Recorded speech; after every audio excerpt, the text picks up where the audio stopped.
મિત્રો આપ જોઈ રહ્યા છો એબી ગુજરાતી ન્યૂઝ। હવે જોઈએ અગત્યના સમાચાર।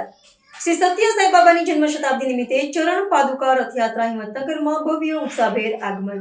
શ્રી સત્ય સાઈ બાબાની જન્મ શતાબ્દી નિમિત્તે વિશ્વભરમાં બાબાના અનુયાયી જન્મ શતાબ્દીની ભવ્ય ઉજવણી કરી રહ્યા છે, ત્યારે સનાતની ભારત દેશમાં પણ દેશભરમાં શ્રી સત્ય સાઈ બાબાના ચરણ પાદુકા સાથે રથયાત્રા પંચમહાલ જિલ્લામાંથી સાબરકાંઠા જિલ્લામાં અડપોદરા ગામમાં પ્રવેશ કરી હિંમતનગર મુકામે ઉત્સાહભેર પ્રવેશ કરવામાં આવ્યો।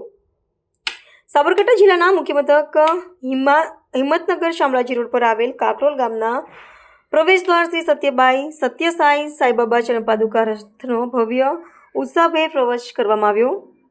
તારીખ 28/9/2025ના રોજ સાબરકાંઠા જિલ્લાના મુખ્ય મથક હિંમતનગર મુકામે શ્રી સત્ય સાઈ બાબાની જન્મ શતાબ્દીની ભવ્ય ઉજવણીના ભાગરૂપે તેમના દિવ્ય સંદેશને નિસ્વાર્થ પહોંચાડવા માટે સેવાની ભાવનાને જનજન સુધી પહોંચાડવા માટે સેવાની ભાવનાને કરાયેલા પ્રેમ પ્રવાહીથી રથ હાલમાં ગુજરાત સાબરકાંઠા જિલ્લાના મુખ્ય મથક હિંમતનગર ખાતે પહોંચ્યો છે। ગોવા અને મહારાષ્ટ્રની યાત્રા શરૂ કરીને વિવિધ જિલ્લાઓનો પ્રવાસ પૂર્ણ કર્યા બાદ સાબરકાંઠા જિલ્લાના અનેક ગામોમાં ધર્મ અને શાંતિ સેવાના સંદેશનો પ્રસાર કરી રહ્યો છે। શ્રી સત્ય સાઈ બાબાને શિરડીના સાઈ બાબાના અવતાર તરીકે માનવામાં આવે છે।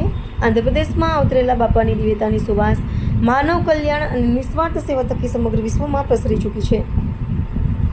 શ્રી સત્ય સાઈ બાબાએ સનાતન ધર્મના પાયા સમાવેદો અને ઉપનિષદોના ગૂઢ જ્ઞાનને અત્યંત સહજ બનાવીને તેનો નિચોડ 2 મહામંત્રમાં આપ્યો છે। આ રથયાત્રાના માધ્યમથી શ્રી સત્ય સાઈ સંગઠનના અનુયાયીઓ ગામે ગામ ભરીને સંગઠનની ધાર્મિક અને સેવાકીય પ્રવૃત્તિઓનો પરિચય આપી રહ્યા છે।